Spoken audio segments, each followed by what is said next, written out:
Te he llamado por tu nombre. Cristian Gálvez. Capítulo 5. Año 30 después de Cristo. 3790 del calendario judío. 783 del calendario romano. Gólgota.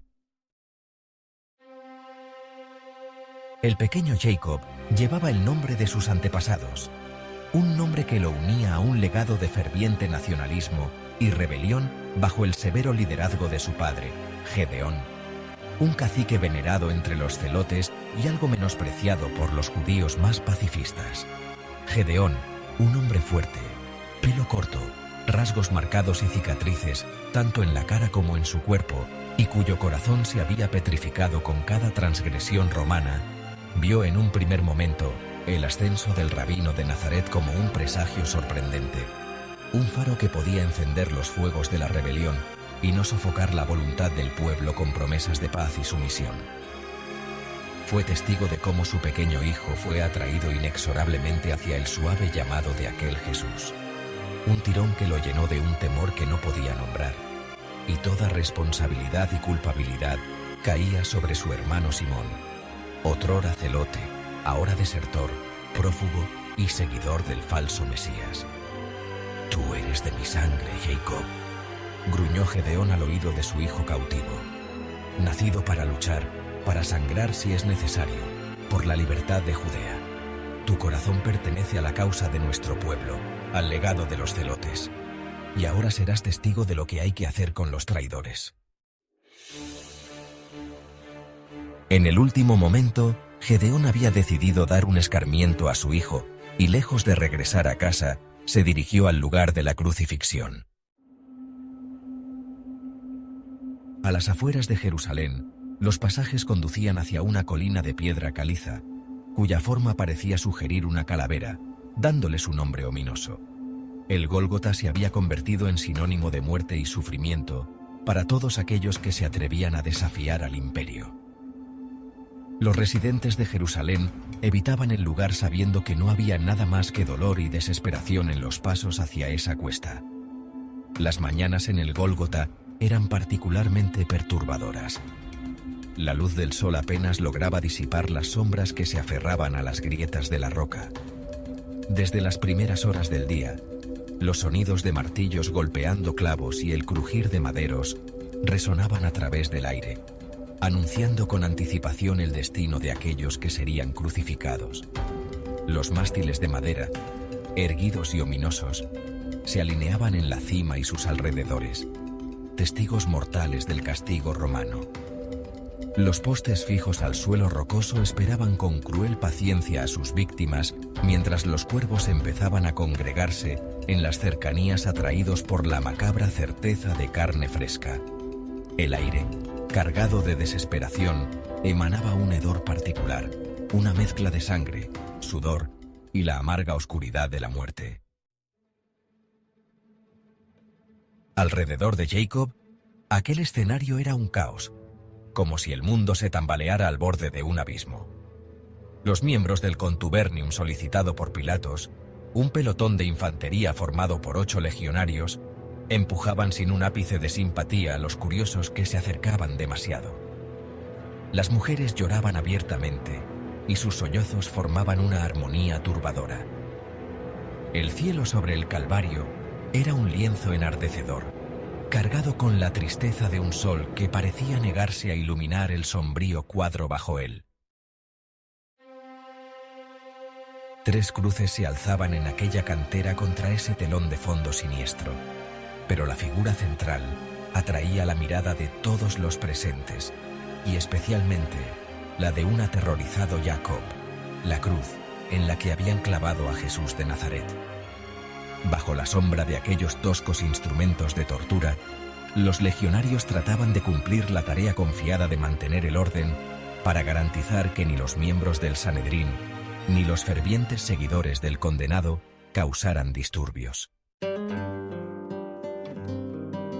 Longinos, un veterano centurión con rostro endurecido por las crueldades del deber, miró con cautela a la multitud reunida. A su lado, Estefatón, un legionario más joven, tenía una expresión pensativa. Había oído historias sobre aquel hombre, Jesús, historias de milagros y sabiduría. Y, aunque su posición requería indiferencia, su humanidad no podía evitar sentirse intrigada. «Mantente alerta, Estefatón», pronunció el veterano.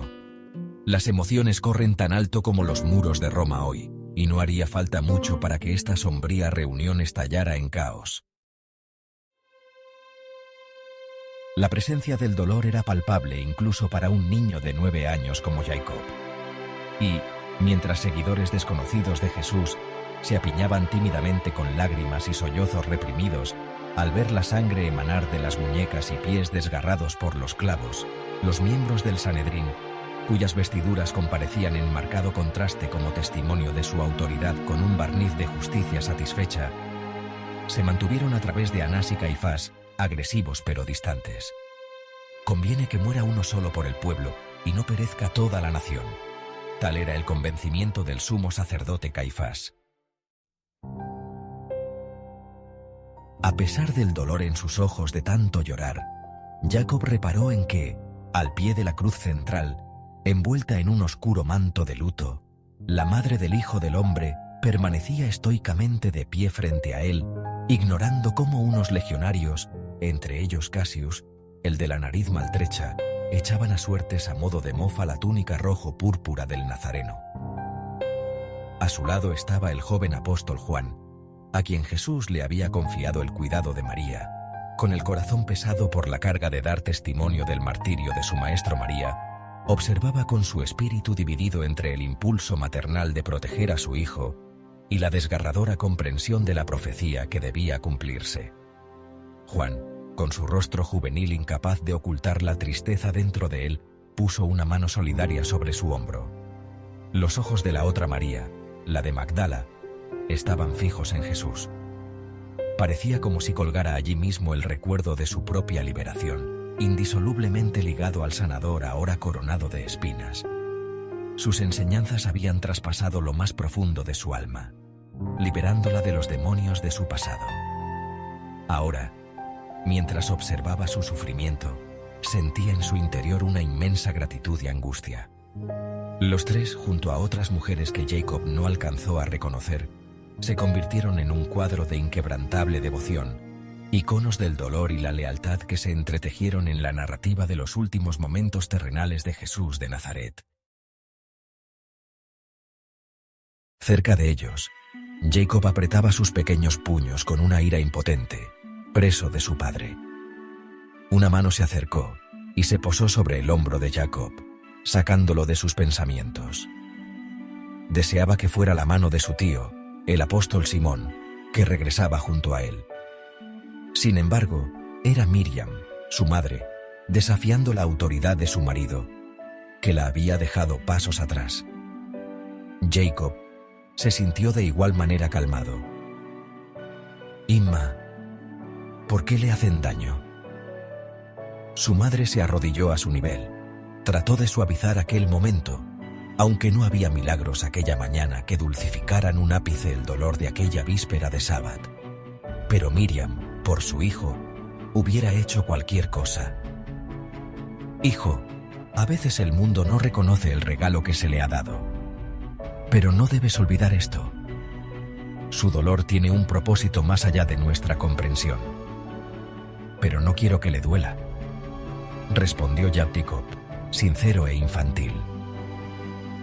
El niño sintió de nuevo la fría presencia de la mano de su padre sobre su cuello vibrando con una violencia que sacudió su alma. El rostro de Gedeón estaba encendido por la cólera, con ganas de ajustar cuentas con su mujer cuando la ejecución acabara. «Cállate», exhortó Gedeón a su esposa para después increpar a su hijo. «Y tú sigue mirando». Jacob no necesitó aquella orden, pues solo tenía ojos para su madre y para el hombre en la cruz, al que habían despojado de sus vestiduras y su dignidad, dejándole únicamente con su perizonium, el paño púdico. La crudeza de su flagelación era aún más evidente. Jesús mostraba por todo su cuerpo decenas de heridas aún abiertas por la inhumana y desmedida flagelación. Jacob reparó en que, al lado de su amigo, dos bandidos compartían su destino final, aunque sus corazones habitaban lugares muy distintos. Uno de ellos, Gestas, consumido por la amargura y el dolor, se unió a las voces de escarnio que surgían de la multitud retando a Jesús a salvarse tanto a sí mismo como a ellos. Era un grito nacido del sufrimiento y la desesperanza, una última defensa contra la inmensidad de su propia vulnerabilidad. El otro bandido, sin embargo, encontraba en sus últimos momentos una claridad que había eludido en su vida errante. Observando a Jesús con lástima, reconoció en su serenidad algo mucho más allá de la mera mortalidad. Fue entonces cuando Jacob escuchó cómo increpó al otro bandido. «Calla, Gestas. ¿Ni siquiera temes tú a Dios estando en la misma sentencia? Nosotros estamos siendo condenados justamente, pues recibimos el debido castigo por nuestros actos. Pero este hombre no ha hecho nada malo», dijo Dimas cargado de un arrepentimiento sincero, aceptando sus propias faltas. Dirigiéndose a Jesús con la humildad de quien no tiene nada que perder, pronunció una súplica sin saber que terminaría resonando a través de los siglos. «Jesús, acuérdate de mí cuando llegues a tu reino». Mientras Jacob dirigía la mirada a uno y otro, la respuesta de Jesús, a pesar del tormento físico y la inminencia de la muerte, fue una promesa de redención y esperanza eterna. «En verdad te digo, hoy estarás conmigo en el paraíso». Por más que llevara horas crucificado, Jesús le aseguró a aquel hombre que, a pesar de los errores y las culpas del pasado, la misericordia era accesible para todos los corazones. Sin embargo, cada vez que inhalaba una bocanada de aire, debía realizar un esfuerzo titánico. En uno de ellos, levantó levemente la cabeza y pronunció un susurro entrecortado entre sus labios con un esfuerzo hercúleo. «Tengo sed». Mientras el cielo se encapotaba cada vez más, como si absorbiera el dolor que había debajo, Estefatón y Longinos intercambiaron una mirada, una comunicación sin palabras que solo conocen aquellos que han permanecido hombro con hombro en la sombra de la muerte. Jacob suplicó que el quejido fuera auxiliado. Longinos, que había visto su parte de sufrimiento y despachado a muchos de este mundo, sintió una inesperada oleada de misericordia. Estefatón también compartía ese sentimiento, pues, a pesar de su lealtad al imperio, no podía suprimir su compasión. Alejándose de la cruz, bajo consentimiento de Longinos, Estefatón tomó una esponja que había entre sus provisiones.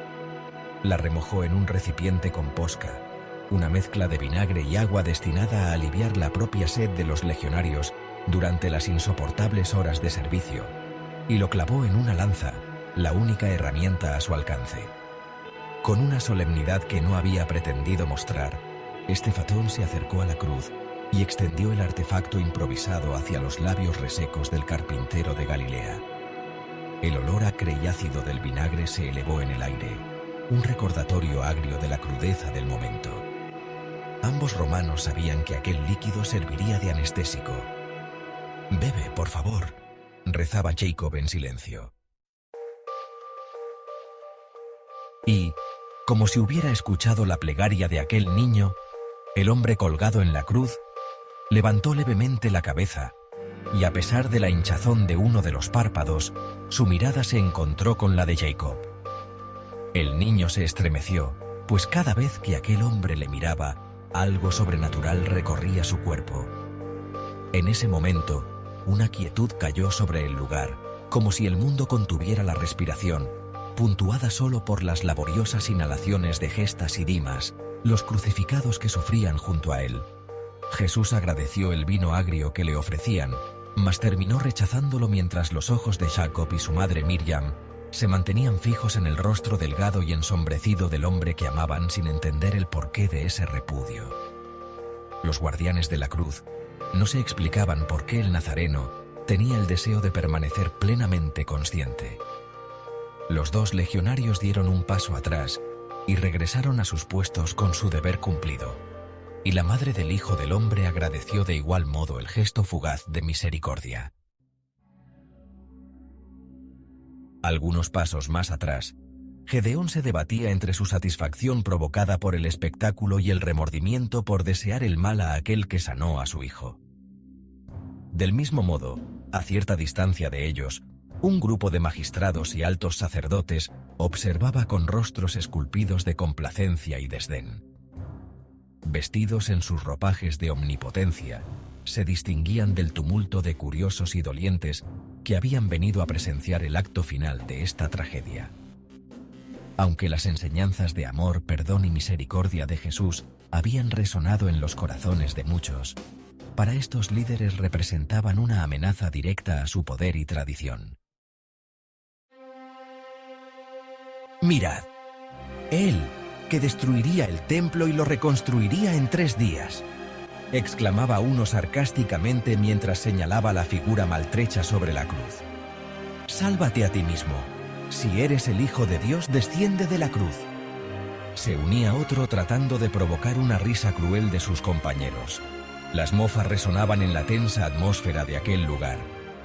A pesar de sus sufrimientos, Jesús permanecía en silencio, mirando hacia un horizonte que solo él podía ver.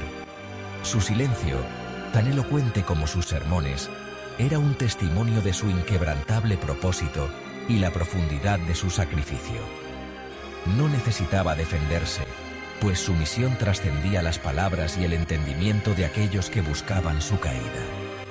Entre los espectadores, algunos bajaban la mirada, incómodos ante la crueldad de las burlas, mientras que otros, seguidores fieles de Jesús, observaban con corazones desgarrados, incapaces de comprender cómo el mensaje de amor y redención había culminado en tal acto de violencia.